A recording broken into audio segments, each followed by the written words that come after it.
Okay, hello everyone. It is Foul Play here, and I am back playing some more Modern. I'm actually streaming it now again. So if you're into streaming, make sure to follow the links in my description down, and yeah, follow my Twitch and come find me on Twitch. All right. So today we are playing some more Bogles, deck of choice for us, and I'm going to start off with the first game being on green-white, and then I'm going to shift across, and I'm going to do some blue Bogles as well. Alright, I just realised, annoyingly, this display is not quite working how I wanted it to. So I'm just going to adjust it slightly, and hopefully everything's in view. Okay, it looks like it's mostly in view now. Alright, so with green-white, I'm going back a little bit. It's a little bit of basics. So I'm using my standard 20 lands, standard 20 creatures, mostly standard aura base. So I'm going for 4 ethereal today, going for 4 Grispoon, going for 4 hyena umbra, 4 rancor, and 4 daybreak coronet. I'm running a 2-of for the spirit mantle, a 1-of for the sentinel's eyes, and then I've got 3 leyline of sanctities in the main, 2 path in the main. The fourth ley line in the sideboard. The other 2 Path to Exiles in the sideboard as well. We got Hushbringer for Skyclave Apparition decks and similar decks to that. And we've also got Rest in Peace over here. So Artifact and Enchantment Destruction. I've got 1 Force of Vigor, 1 Seal of Primordium. I think it's okay hedging between 2 different cards. I haven't got the most green sources in my deck. I've only got 13 if you count the creatures, the aura, and the arbor. But yeah, another consideration is you're going to be bringing it in against Dredge, and they're going to have either Surgical Extraction or Exhume, whatever it's called. And they won't be able to hit both of them at once with the one spell. So that's something to keep in to consideration. Now, I have been having some trouble with Exhume. So one of my YouTube viewers commented and saw that I had Emrakul on the list and suggested that I used Gaia's Blessing instead. So Gaia's Blessing is a very similar effect, except it's also potentially a castable card. So for 2 mana, target player shuffles up to 3 cards from their graveyard into their library, draw a card. So if it's in your hand, you can sort of shuffle 3 cards back in. So I guess when you draw a card, you net 2 cards back into your library, which could be useful for against your opponent. If it's just coming down to that last card or 2. But the main reason you've got it there is for the next effect, which is when it's put into your graveyard from the library, shuffle your graveyard into your library. So it's very similar to Emrakul, except Emrakul is like whenever it's put into the graveyard from anywhere. So play, hand, whatever. I don't think that's going to be that much of a difference, and I reckon the card draw and the chance to actually cast it and put some stuff back into our library could be very helpful for us. We've also got the Gadok Tig for Tron decks, Control decks, and Damping Sphere for Tron decks and Storm decks, basically. Alright, so we're going to go ahead and find us a Modern League, jump on into it. And everything shifted around a little bit here. So yeah, I haven't been doing the best on green-white recently, not since the printing of Return to Zendikar, but at the moment blue's going very well, so I'm going to be doing a blue league after this one with blue-white. And just that's got the card draw auras, that's got the permission via Force of Negation, Stubborn Denial. Alright, so match 1 here, we're up against Dragonheight Lard, and we won the die roll. This hand looks pretty good, I'm going to keep it. We're 1 mana short, but we can play a turn 1 creature, turn 2 aura. If we draw land, we can really go off and get aggressive.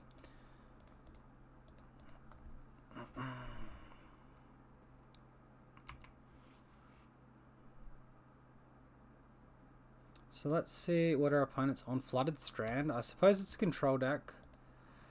I'm just going to try and get this Rancor down while I can, because 2 damage is a lot better than hitting for 1. We draw a Slippery Bogle. That's kind of dead.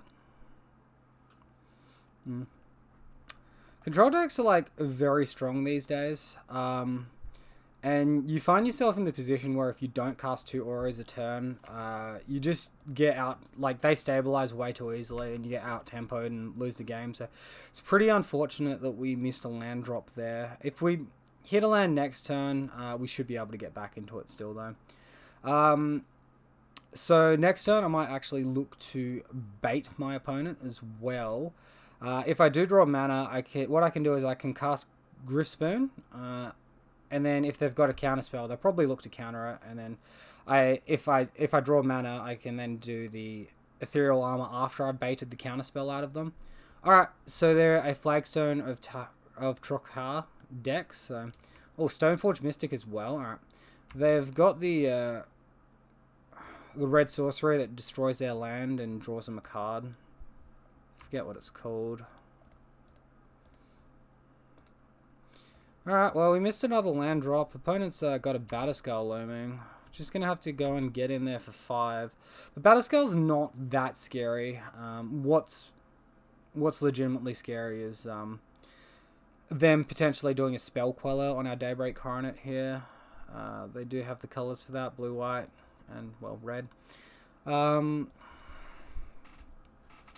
Yeah, unfortunately, we just can't empty our hand. Oh, they do play a Triome land, which enters tapped. Looks like they're on 4 colours. And obviously, they're in the position where they're looking to do a Batterskull here. I'm going to get my flying down while I can, hopefully. Just look to attack in the air. We can attack for 7 here, putting them to 5. Then they can gain 4 back, going up to 9. So if we resolve either Hyena Umbra next turn, we can kill them at this point, following their Batterskull attack in their turn.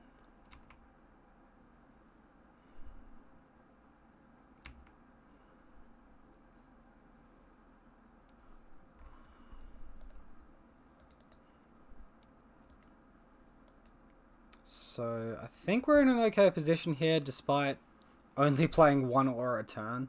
It does really help that one of the auras was Rancor, the other was Ethereal Armor, and those two combined 5 damage,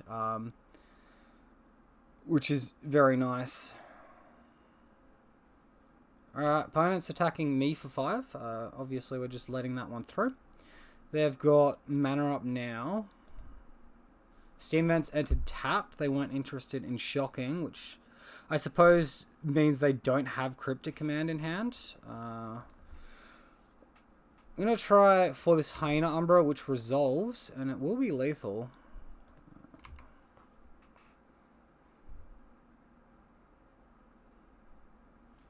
They could put in a chump blocker. Lightning Helix. Yeah, Lightning Helix works as well.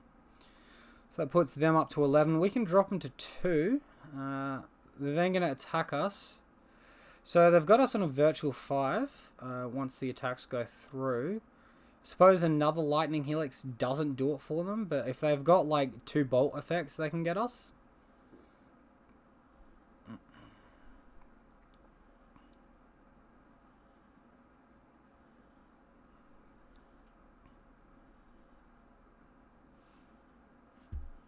Alright, so this copy is the next instant or sorcery spell, so if they do like a Lightning Helix, we're just dead, or a Lightning Bolt, we're just dead. Because it will copy the next one they cast. So, Tribal Flames, well that's going to be more than enough, so they get 2 instances of that. I think it's... Oh, they've actually got 5 lands out at the moment. Okay, well, they get us. Let's shift across to sideboarding now. I don't think we want Leyline. That seems kind of narrow. Effects like Path seem reasonable, and Seal of Primordium also seems reasonable. Hushbringer is potentially good if they do have cards like Spell Queller. But we haven't seen that yet, so that might be a bit premature or preemptive. Damping Sphere might not be too bad against the Seagate Stormcooler that they just cast.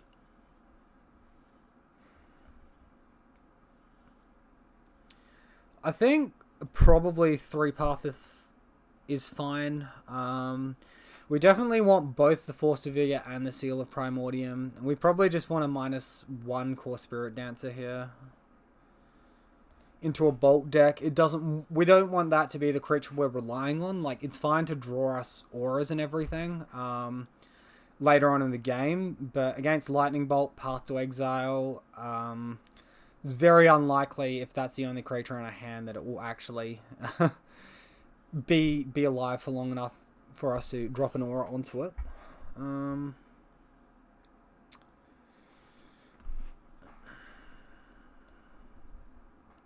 Tribal Flames as well. Yeah, I think we're in a good place to race. I don't think we want to worry about Leyline of Sanctity. That just seems a little bit overboarding to me. Even though I took it out.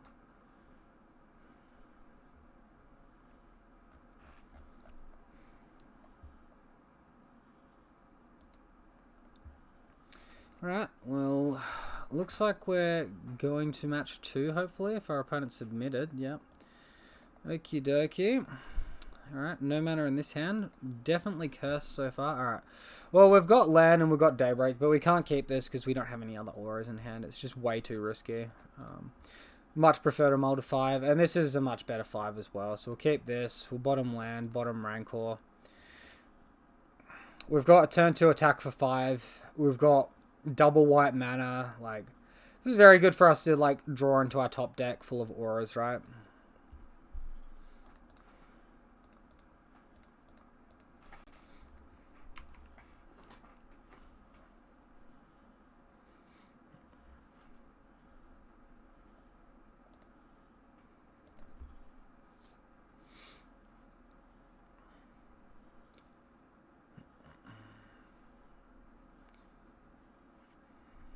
And yeah, I mean, I suppose the best turn from my opponent is like a turn 2. What do you call it? A turn 2 Stoneforge Mystic. I don't know how much their deck does outside of that. It looks like it's just mostly a Jeskai control deck with 5 colors for Tribal Flames and Snapcaster Mage / Seagate Cooler. Seagate Stormcooler to double up on their bolt effects. Alright, so Scout resolves and we're passing to our opponent now.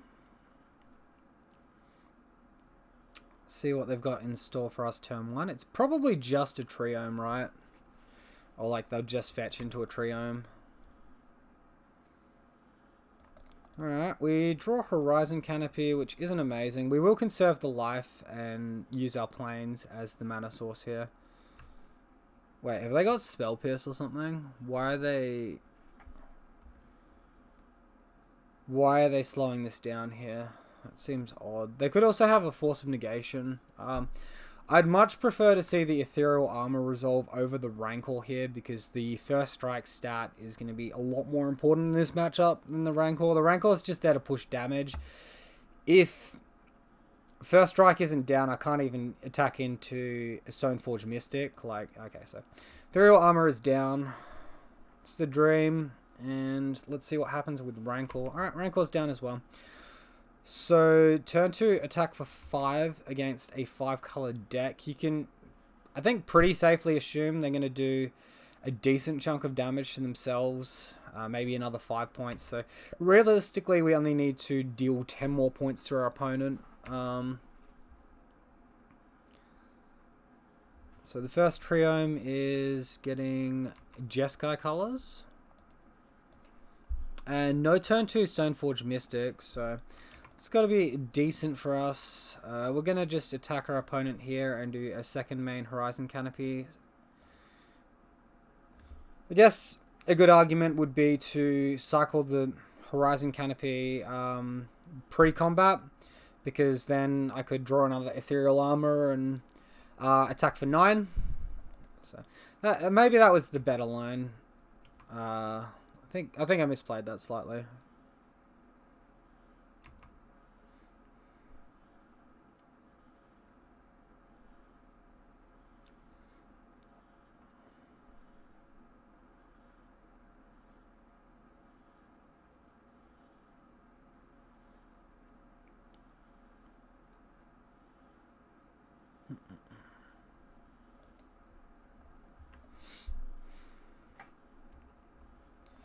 Suppose my opponent might be having their dinner or something. I don't know. They were like played really timely in the first match, but in this match everything's just slow roll. It's quite bizarre.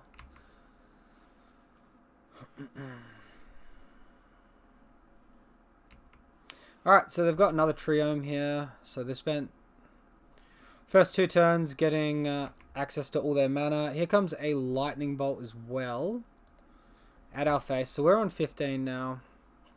6 cards in our opponent's hand. I mean, any 2 damage aura and we kill them, right? If they have another fetch land, I guess any aura at all will kill them. But by 2 damage aura, I mean like Rancor, Ethereal Armor, or Daybreak Coronet. Because they'll add more than 2 damage. They'll add like the 3rd damage with the Ethereal Arm that's on board, enough to kill our opponent. Yeah, I'm really not sure why they're taking so long. This is a little bit frustrating.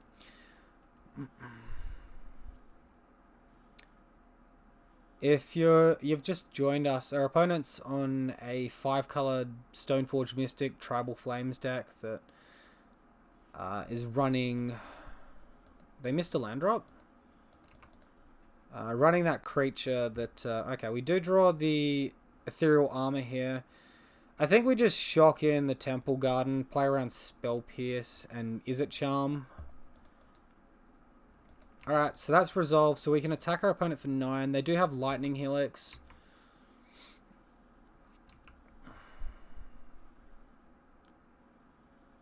Alright, and they just take it that time. Alright, so Lightning Bolt, does that make me want Leyline of Sanctity more? Maybe.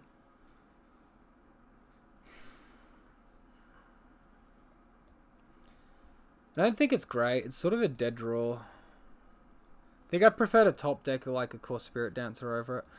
Being on the draw, I might want the 1 extra path. Probably for the other Core Spirit Dancer. And we'll just submit and go with that. Don't think I want Hushbringer. Now that I've seen Lightning Bolt as well. There's Lightning Bolt, Lightning Helix, and Tribal Flames that can hit Hushbringer. So even if they do have Spell Queller, it doesn't seem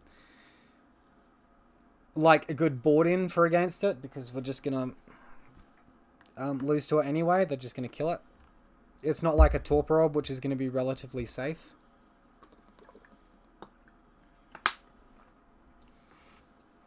This hand has very little going on. It could be good if our opponent keeps a hand that's hinged entirely around Stoneforge Mystic.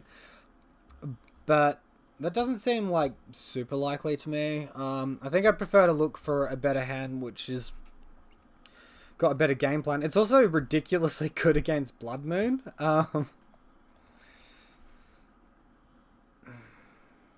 Would you see a 5-colored deck running Blood Moon though? I mean... Amulet's not that big at the moment. I wouldn't think so. Opponent's mulligan to 6, so that makes it easier for us to mulligan as well, right? Oh, goodness gracious. Well, this isn't very good either. I'm going to throw this too. Although it does have 2 Horizon lands, so if we get land screwed, we can slow draw out of it. Opponent's keeping 6. Damping Sphere is just such a dead card. Alright, let's go to 5. This is much better. We'll keep. Bottom the Temple.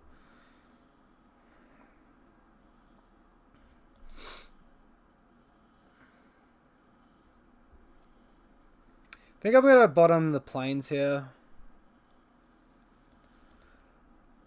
And rely on myself drawing land. We are on the draw. We're more likely to draw land. I kind of want all the cards in our hand. If I throw the Path in there on a Stoneforge Mystic plan, I only have a 3 power Vigilance creature, which just is not good enough. And I want the Path interaction, and we're just not going to have a good clock if we start throwing our auras away there, or we're not going to reliably have a good clock, so... Rancor's a nice draw to see. Obviously now we're going to want to see a mana source.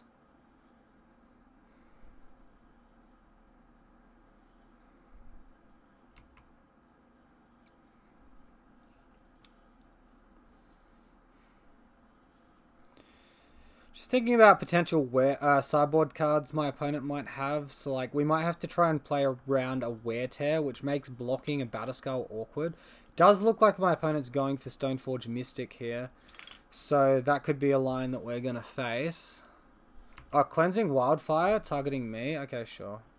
We'll just get white mana, that's fine. That's not hurt us that bad.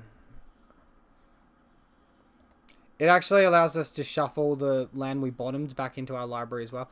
Alright, let's go Hyena Umbra here in case they have a, like, Anger of the Gods effect. And we miss land drop again. Seems to be, yeah, our land's got us in match 1 and match 3 here against this opponent. Or game 1 and 3 against this opponent. It's a shame.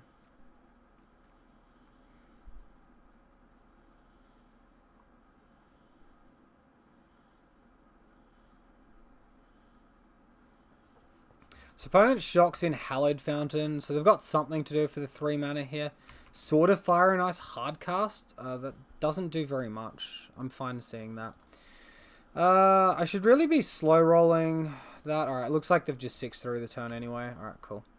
So we get in for 5. I should slow roll the Horizon Canopy there to incentivize them countering the Sentinel's Eyes over the Rancor with a potential Force of Negation. We'll exile the Sentinel's Eyes, so we won't be able to get it back, but I think Rancor is more important at this point. So they've cast Stoneforge Mystic. Seemed like it was better to get Stoneforge Mystic out last turn, but it's fine. Batterskull from my opponent. Revealed off the Stoneforge. We draw Spirit Mantle. It seems like a pretty good one to cast. Opponent's only on 8. 2 attacks and we have them.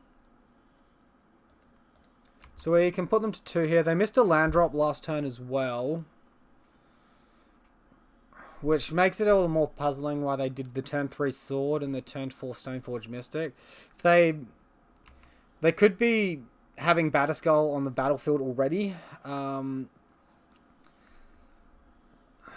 And now, like, they pretty much need to get Batterskull and Lightning Helix, and that's still not enough, so they need to double Lightning Helix us. Alright. So that's fine. We get there. We're 1 up now.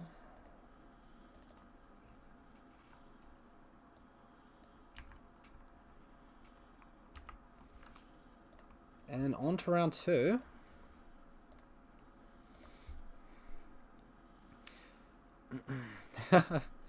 Glad you enjoyed the win, Marty. Good to see. Yeah, I don't know. It seemed like his I'd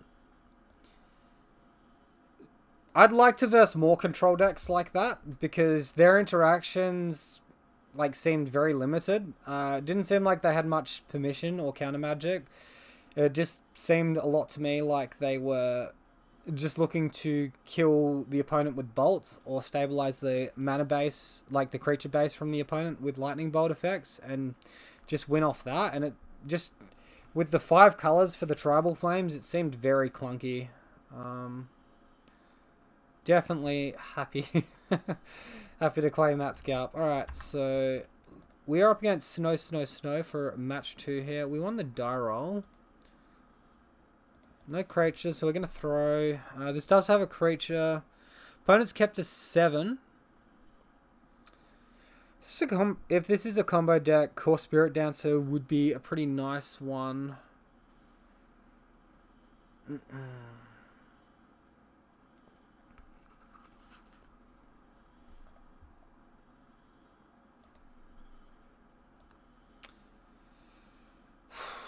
think I'm going to keep. The upside is so high. We've got like all our favorite auras as well. It's Razorverge Thicket and pass.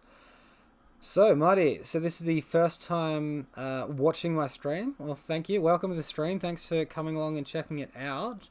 I'm glad you're following my my YouTube and hope you're enjoying it. Alright, so this looks like an Eldrazi Tron deck. So, Leyland's pretty dead there. Core Spirit Dance is pretty good, though, against them. The main thing we want to dodge here is obviously anything that kills our creature, like Dismember or Spatial Contortion. But we want to dodge the Khan, the Great Creator. That's going to just wreck us. So Thought-Knot Seer can semi-affect our hand. They probably take the Daybreak Coronet, but we still get a massive Core Spirit Dancer here. The annoying thing is our opponent's got Expedition Map, so they can tutor for a Blast Zone and deal with our board at some point. But with Core Spirit Dancer, we should be able to kill them quick enough that that's not an issue. And yeah, in case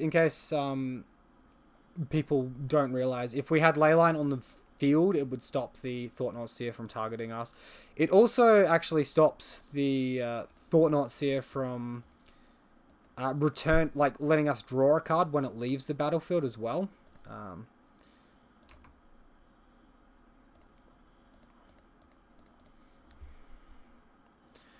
Play out our auras. We draw Spirit Mantle right on time here. Attack for 8. That's still like a really good attack, right? Alright, let's play out this Slippery Bogle as well. There's not much point in leaving it in our hand.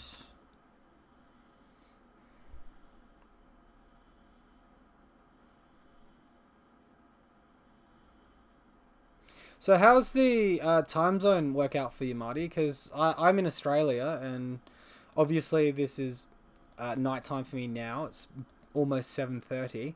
Are you also in Australia, or are you waking up somewhere on the other side of the world and just watching some Magic with your time?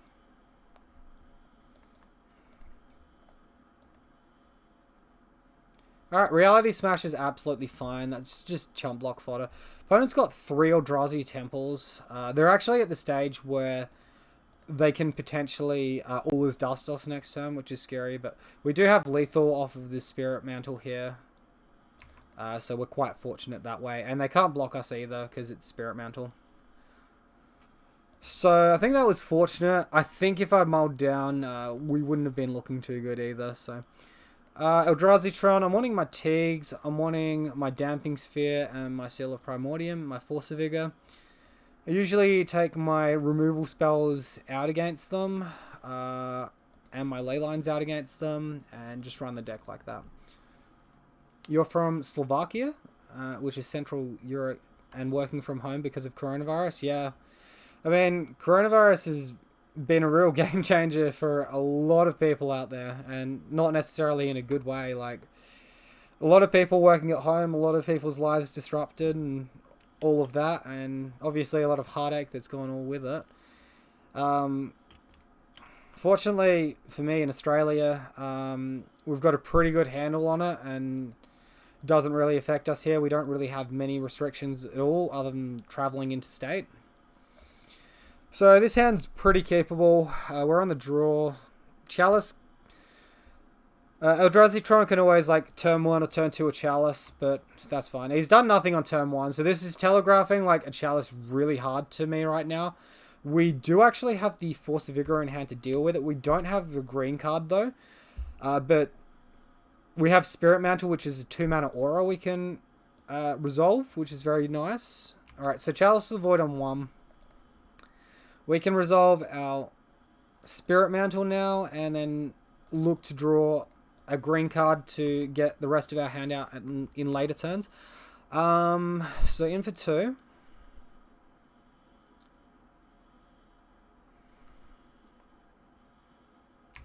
Alright, Mind Stone. Nothing too scary there.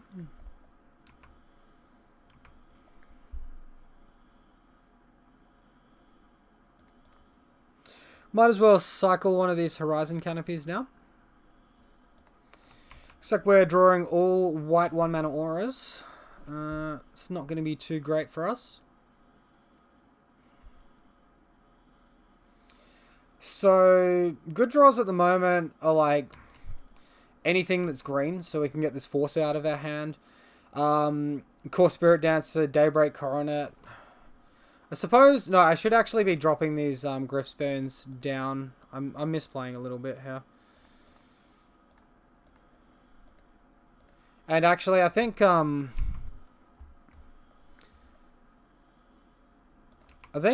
potentially stuffed myself over a little bit by cycling that previous Horizon Canopy, because I could be hard casting a Force of Vigor during my opponent's turn, and then emptying my hand next turn. Also, it is amazing how many Eldrazi Tron players play Chalice on 1 and then try to resolve an Expedition map. Like, it happens like in a third of games, which is way more than it should be. That is way higher strike rate. Alright, so Reality Smasher, obviously very scary. Good clock. Not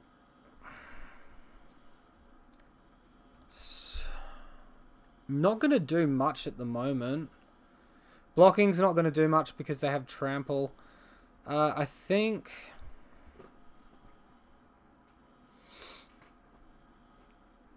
we just resolve Damping Sphere and look to attack. I don't love this. We really need a Daybreak here. Opponent's got this silly Tome active as well, which is surprisingly powerful for their deck. So they scryed bottom with its ability. Scrying Draw Step. It's interesting that they went for the scry there over the draw effect.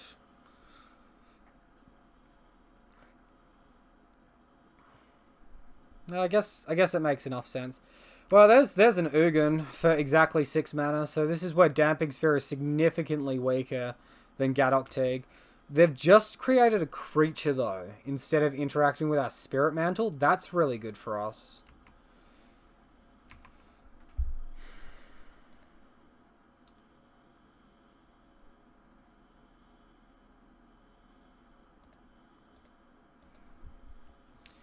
Alright, I think I'm going to attack my opponent's Ugin. That way, if he minuses the Ugin, it will kill it.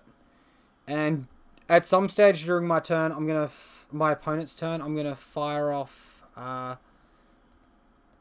this Force of Vigor. I don't think I want to hit any of their mana effects. I don't think I worry about hitting the Maze Mind Tome either. I think if they want to tick that up to 4 and get their life gain, whatever. I'm pretty much winning this off of Daybreak Coronet, and that's it at the moment.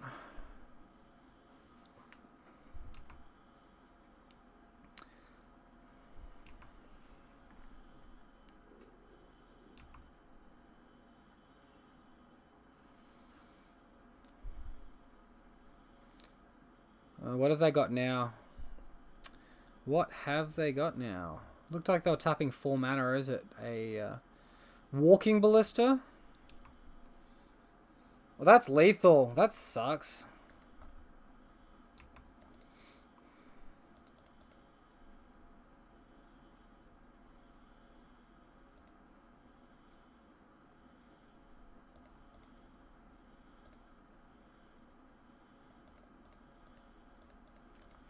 We're also dealing a damage to ourselves to cast this.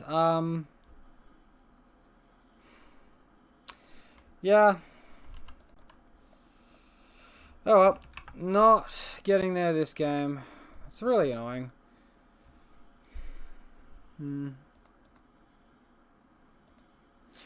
Interestingly enough, it didn't matter for mana-wise for us to Force of Vigor earlier than that. Like, it wouldn't have made a difference. Okay, do I want to change anything? I think I'm fine running the same list. I don't like the look of anything that's in my sideboard, so just go with this. Sounds good if Gadok Teeg's good and doesn't get removed, but I think we can do a lot better than this. Yeah, I mean, Chalice wasn't the only problem there. The problem was our auras were really bad as well. Like, even if we'd played them all, they only did 1 damage each. Alright, cool. So we've mulled to 5 here. We've found a keepable hand. Gonna throw a Scout. Poster Boy should be good to go. And guess we drop the Ethereal Armor because Totem Armor might be very, very handy.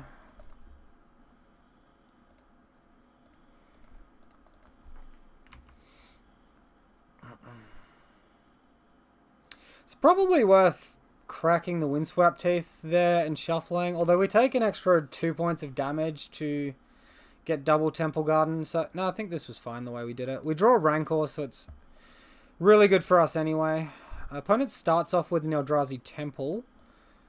So that does mean that they can have a turn 2 Thought-Knots here, which would be devastating for us. Then we're in super top deck mode, but hopefully it's just a turn 2 Chalice. As with Daybreak Coronet, we can beat that reasonably well. Well, there's a waste, so... And they're not tapping the Expedition map, so here comes the Chalice. Alright, Chalice on 1, that's fine. Force of Vigor is a draw. I mean, yeah, if we draw a green card, that could be good. We'll eat their Chalice and their map, potentially. We have put our opponent down to 9. We are attacking for 7. We're in a pretty good spot to win this. So, Marty, have you been watching me play Blue-White Bogles? Have you got any thoughts on that one? Okay, sorry about that. Alright, so opponent is cracking the Expedition map. I guess they're getting Blast Zone because Blast Zone's just a really powerful card. Eldrazi Temple? Okay. Okay. Seems fine to me. We draw Gadok Teeg. Well, Gadok Teeg's just got to be a slam.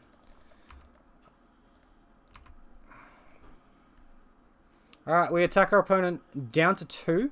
And now their Planeswalkers are switched off as well. So, I think we're pretty good here.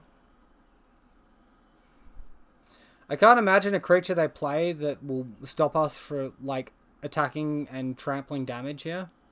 Because we're attacking for 7 and trampling. The biggest creature has 5 toughness. Is that just a Matter Reshaper? That's not that scary. Guess if they have Thought-Knots here as well, that will put them to 1 after chump blocks. But we can just attack with the Gadok Teeg as well and go wide and get them.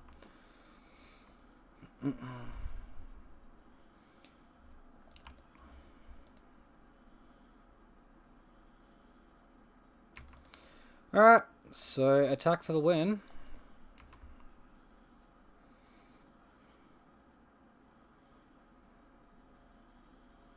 Yeah. So yeah, you don't have the money for the forces. Yeah, it's pretty backbreaking. It's a very expensive card. I'm fortunate that I've managed to win enough games that I've like saved up for 2 of them. I did actually splash out and buy them a while ago, and then I sold them when they spiked up around 90. And then I bought like 3 different decks anticipating that I was getting into streaming. And then like it just started becoming really, really good again, and I regretted selling it like so badly because I don't even really play the other decks that I picked up on.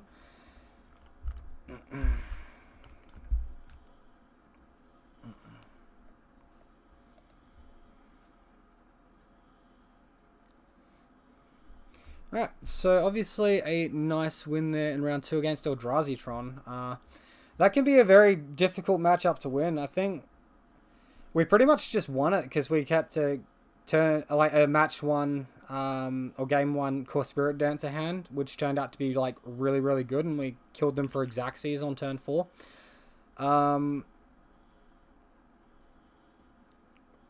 But yeah, like I guess we're pretty lucky because a lot of the times I just throw Core Spirit Dancer's hands just expecting a deck with a large amount of removal or burn spells. Alright, so looks like we lost the die roll here. We're up against Oskia. I have faced this player before. We've got a Leyline and Bogle hand, but our only mana source is Dryad Arbor, which is absolutely dreadful. Sand looks a lot better. We're going to keep it. We're going to bottom the Arbor. We can always fetch it with the Windswept Teeth if need be.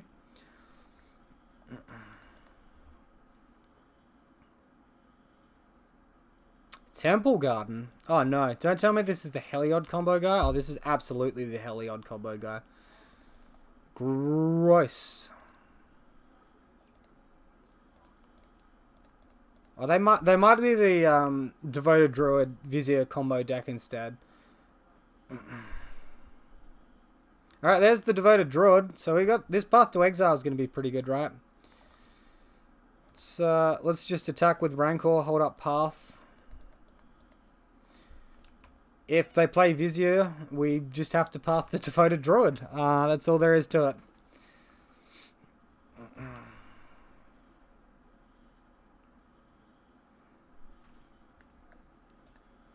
Alright, there's the Vizier.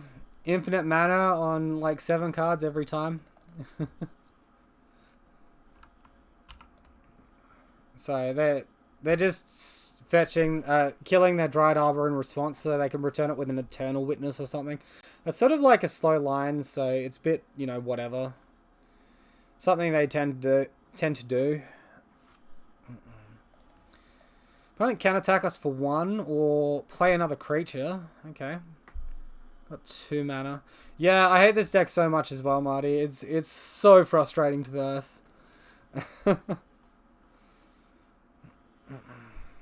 Eldrazi's cool. Yeah, of course. So they got a Walking Ballista, so they're like already got something that's very good, right? Jeez. If they're getting Walking Ballista, they've already got everything they need in hand, surely. So attack for 5. Nothing exciting. Be really good to draw an Ethereal Armor next turn. Because then I can attack for exactly 10. Postmortem Lunge. Okay, sure. And they've got the Walking Ballista. So yeah, Postmortem Lunge into a Giant Ballista and they just kill us. Fun times. Says the uninteractive deck player. Complains about other uninteractive decks, but you know. We're not doing anything that dirty, I don't think. Not as dirty as our opponent.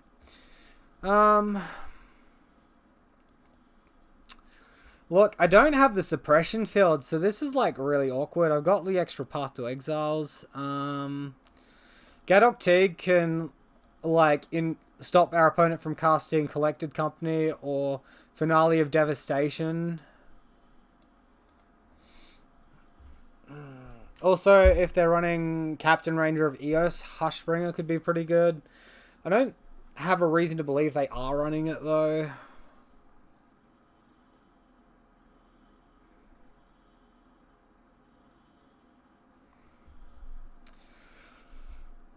Do I need to worry about things like Worship? Hopefully not.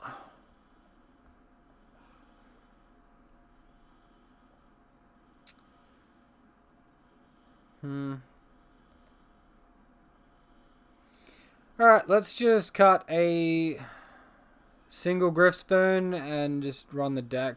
Spirit Mantle could be good to protect like our core Spirit Dancer or Gadok Teague from a Walking Ballista, so I don't really want to ditch that. Trash hands. Good hand. Alright, we'll keep this one. Good hand just because we have like 2 of our most powerful auras in it. Like, we only have 2 auras still. We're keeping a 3-land hand. So keep this one. Definitely good enough though. Really weak to like a single enchantment hate piece. I guess if we know our opponent's bringing in Knight of the Reliquary, Knight of Autumn, actually bringing in Hushbringer is okay because it protects our strategy. So maybe I did miss sideboard. Caustic Caterpillar, yeah, there you go. It doesn't matter, they've just got the like Cancer Caterpillar. Alright. Let's attack and offer the trade, see if they take it. I'm sort of representing a core Spirit Dancer here.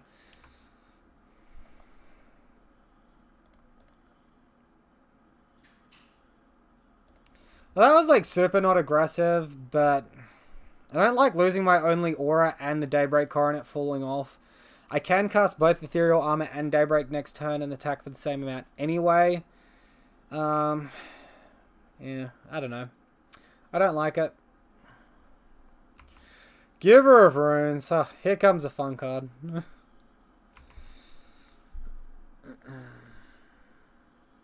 It's like completely transitioned into a very controlling deck now, this match. It's ridiculous. It's like so frustrating as well because now they've got the Giver of Runes combo and they can just chump block any one of our creatures.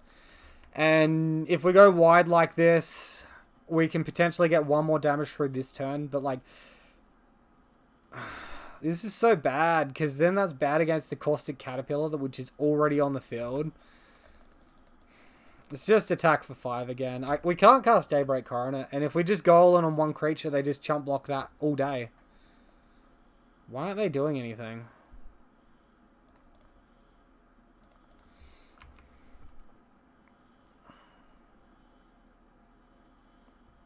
Well, we've got them to 6. They've taken themselves down to 5. Court of Calling. Here comes Devoted Druid into infinite mana. You hate to see it. You hate to see it.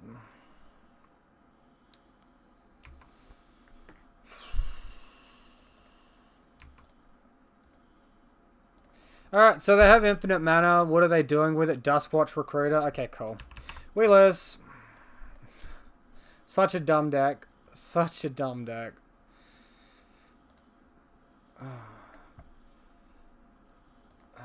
I don't know. I don't know what deck I hate more.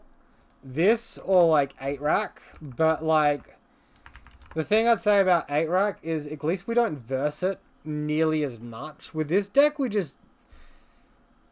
way more people play it, right? Like, you verse it way more often. It's perhaps a more winnable deck, and it is something you can sideboard for, but... gosh, it's such a stupid strategy.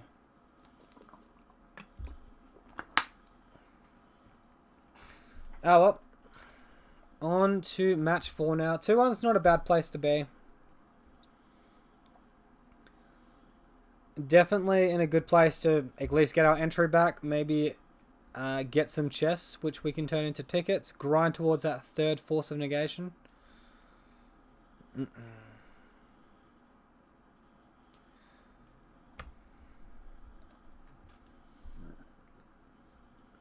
Alright, so match 4 opponent has been found.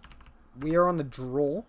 We're up against Capip F95. So they're going to be on the play. See how our hand looks. Allurus deck. Oh, that's nice and scary, isn't it? Well, we do have Leyline of Sanctity, so that's kind of nice. I'm gonna keep this. I'm not in love with it though. We do have a Totem Armor effect for our core Spirit Dancer. Leyline's going to be very good if they're like burnt. Oh, don't tell me this is another Devoted Company deck thing. Oh, it's the mirror. Okay, cool. In the mirror, like, Core Spirit Dance is pretty well placed. Assuming they don't have the path for it, we should just win the race. They've got a basic forest for their 2nd land as well. Alright, they've got their own Core Spirit Dancer. They don't have double white, though, so we might win out from it because of that. Draw a 2nd Core Spirit Dancer. Guess we just play 2nd Core Spirit Dancer and get double draw off our Hyena Umbra next turn. So they're going in on core. Completely reasonable. Now here's a nice deck. You love to see a deck like this, right? Yikes. So they're attacking us for 9 now, but playing Dried Arbor. Alright, attacking us for 8, pardon me. Alright, we draw the Scout. Well, I think we're that low that we need to start gaining life here. So let's just go Umbra into Daybreak. I should have held Horizon Canopy until afterwards.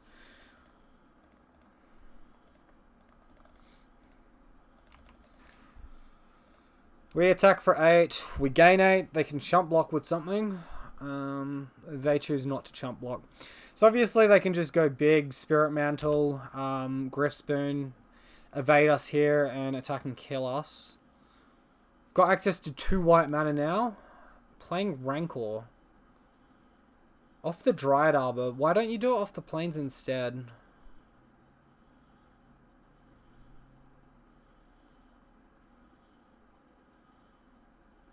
Well, they're attacking for lethal. We can chump block. We keep our guy.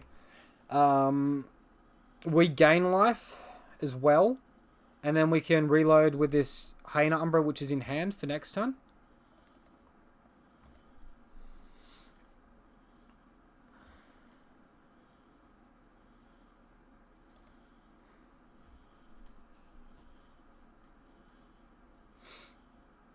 So the question is, do I call Spirit Dancer plus Hyena Umbra, or do I just Hyena Umbra and try to go off? I think I just need to try to go off, honestly. I can see 2 auras anyway by cycling a Horizon Canopy. Alright, sorry, see an extra card by cycling a Horizon Canopy anyway, which takes up the same amount of mana as the core Spirit Dancer would. I should do this right.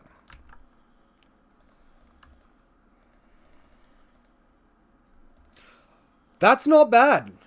That is not bad. Alright, let's see if our opponent commits anything else to their core Spirit Dancer. We wait until attack step because we don't want them putting their Rancors on the Bogles and getting extra damage here. Spider Umbra. Alright, so they've started going wide on the Scout. I think that's a pretty wise decision from my opponent.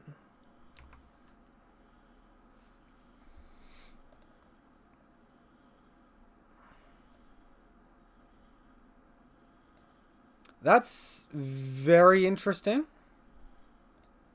So we'll let this damage happen. Wait until end step, and then we'll path it.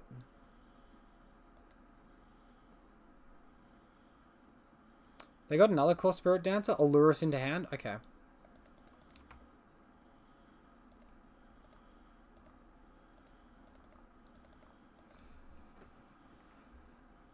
Alright, so path is good. They get auras into hand, and we have one last chance to try and get the win here. Opponent's just conceded. We don't have lethal yet. We need to see the next card or two. So Leyline, we can cycle Horizon Canopy. Alright, we would have got there, but yeah. It's definitely not a concession point when I'm 1 damage short. So Force is good, Seal is good, and Path is reasonable. Leyline's obviously bad, so I've taken that out. They're a Lurus deck, which means I could consider Rest in Peace. It does hurt my synergy as well, but it hurts their Lurus synergy. I think maybe on the play that's more of a consideration. I think 3 path is enough as well. I don't need to bring in all 4. With the 3 path and the 2 enchantment destroy effects, I think that's enough sideboard slots.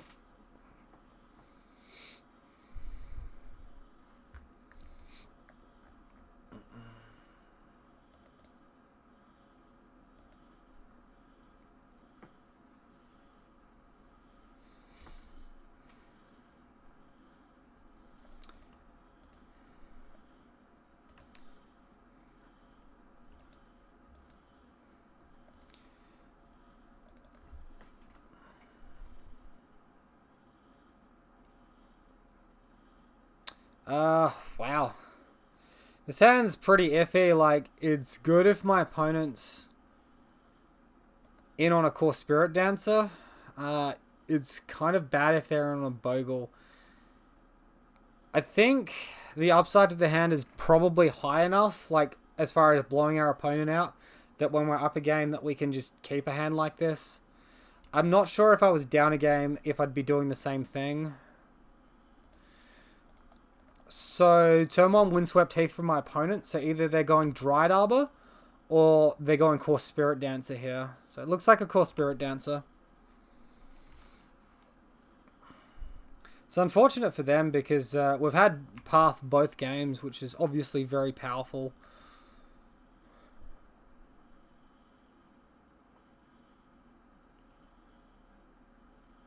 So, sort of awkward because we've missed 2 land drops. We've missed 1 land drop, but from 2 draws. Let's just give our Scout Flying and attack for 2. I think if we path here... Actually, path there's probably correct. It just gives them 3 mana. They could go up to 4 mana for next turn, and then they'll be like completely disgusting, but... Yeah, path was probably the right line despite the mana disadvantage. I just got scared of the mana disadvantage and didn't go for it. Also, if I wait for my opponent to cast a card like Rancor, it will be like on the stack and it'll go to their graveyard. I think I want to draw step path here.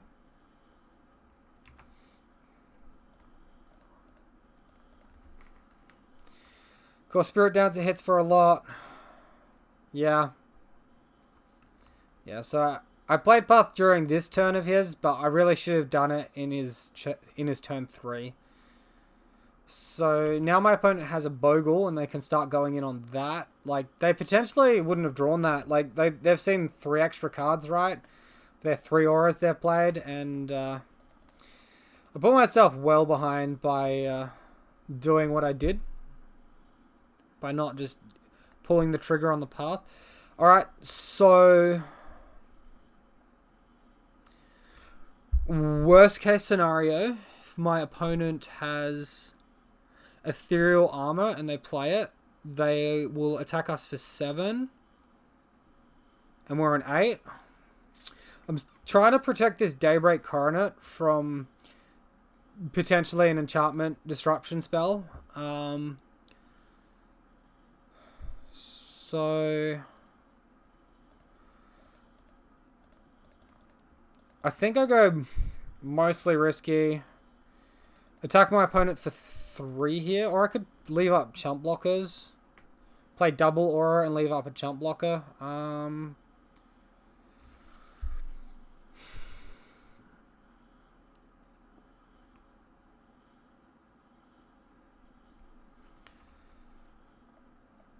I think we just attack. And we chump block this scout on the ground, and as long as they don't draw really good aura, we should be good.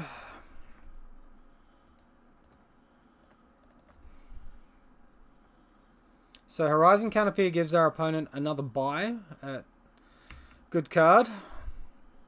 They are only on 12, so they haven't gained any life yet. Which means we're in a decent spot to potentially come back here. So they're just attacking for 4. I guess they're going to put Lurrus into hand second main. We've got another path for the Lurrus. Alright. We've navigated this into a decent spot now.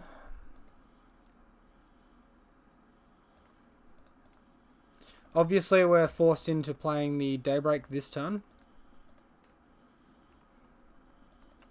And if our opponent's got Force of Vigor, they just get us. I think because we have the lifelink, we can threaten to attack with the scout as well. I don't think there's anything too much we'll get punished for there. Like, they could chump block with theirs and then return it with Lurrus, but then they're not returning an aura, right? So this seems fine. They don't have any real high value auras to return from the grave anyway. If they really want to push this scout damage over us, they can just Griff Spoon on this scout. Yeah, like, leaving back chump blocker just seems bad there.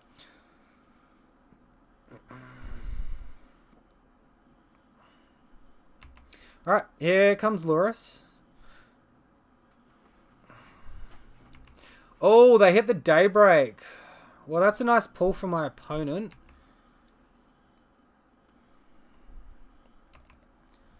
So we can chump block this killer's creature and we only lose our Hyena Umbra. That seems like a very good trade for us.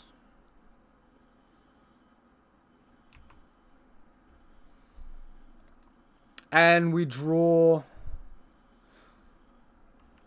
Temple Garden. Alright, I think we just win now. So we don't really need our core Spirit Dancer here. Might just chuck Flying on the other scout. And I'll again draw step path my opponent. This time I'll go for Lurrus in my opponent's draw step. And there shouldn't really be any way you can come back from this now. We won that, but I definitely think we could have played better with our first path by doing it a turn earlier.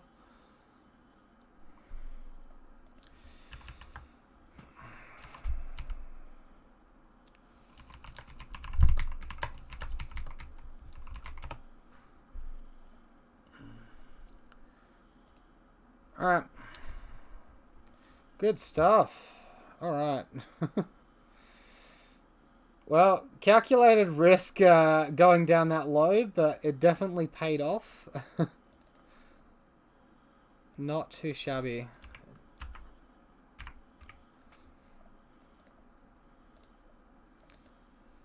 Definitely makes me feel a little bit more accomplished when I win the mirror match as well. So going on for match 5 now in a 3-1 position. Not too bad. Definitely better than the last league I played with this deck.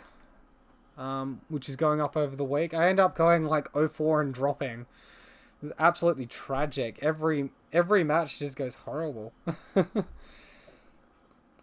To be fair, I think I changed the deck construction a little bit too much and was punished for all the inconsistencies I invited though.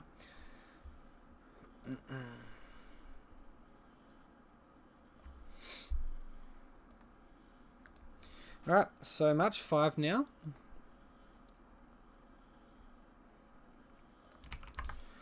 So, on the draw against Kazmaru, they have chosen to play first.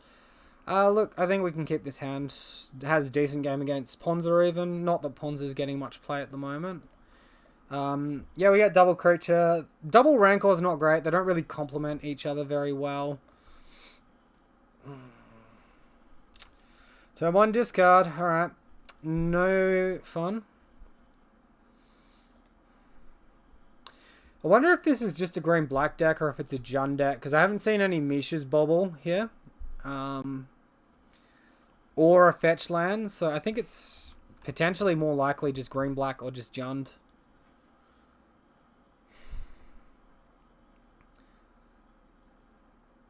Shouldn't be a surprise here when our opponent finally decides to take our Slippery Bogle. They take Core Spirit Dancer, really? That doesn't seem right. Maybe they have a chump blocker, but we can top deck auras that give us first strike, and then they're in just like a lot of trouble, right? Alright, Bogle go. We want to try and keep this Windswept Heath for Dryad Arbor if we can. Might be a little bit difficult because we might want to use it to get white mana. The moment we have double green auras in our hand, so we can just pretty reliably play the forest next turn and attack. They can Tarmogoyf here, which makes that more awkward. Then we just go for a Core Spirit Dance. Alright, so there's a Tarmogoyf.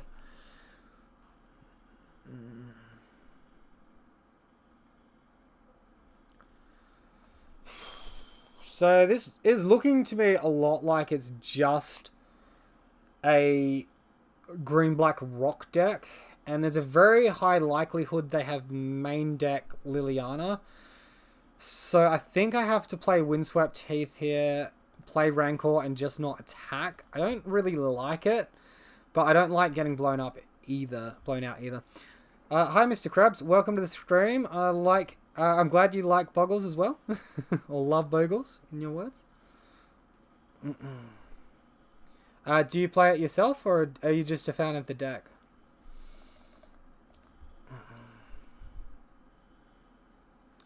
Alright, so turn 3, pretty decisive turn for our opponent. If they don't apply pressure on us, Ethereal Armor plus Rancor is obviously going to be very good next turn.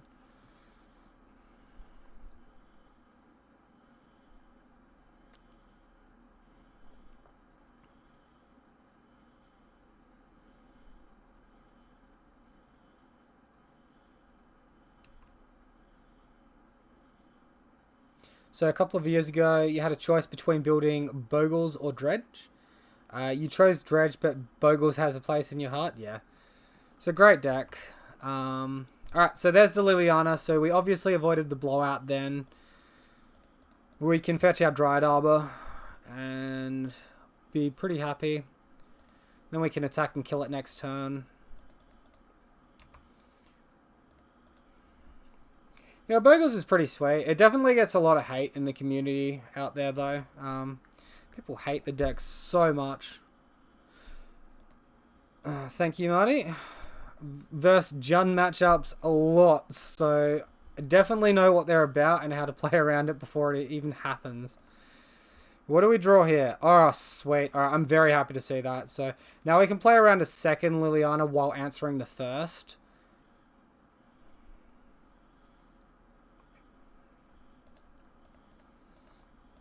It's really good. And then next turn, if we draw land, we can do Core Spirit Dancer plus Rancor and get a draw trigger. We're actually in a really good position this game. And we get this attack for free because they've tapped out, so we don't need to worry about them chump blocking with Tarmogoyf or blocking with Tarmogoyf, blowing up an aura, and then like valuing us, just eating our creature. So this game's actually turned out very nicely for us. We get to play around 2 Lilianas 2 turns in a row and deal with the first one, have the biggest creature on the board. Alright. So they're chump blocking, which is very bizarre. Can they grow their Tarmogoyf somehow? No, they just go to damage. That seems odd. I don't know why they just throw it away. Maybe they don't know what trample does.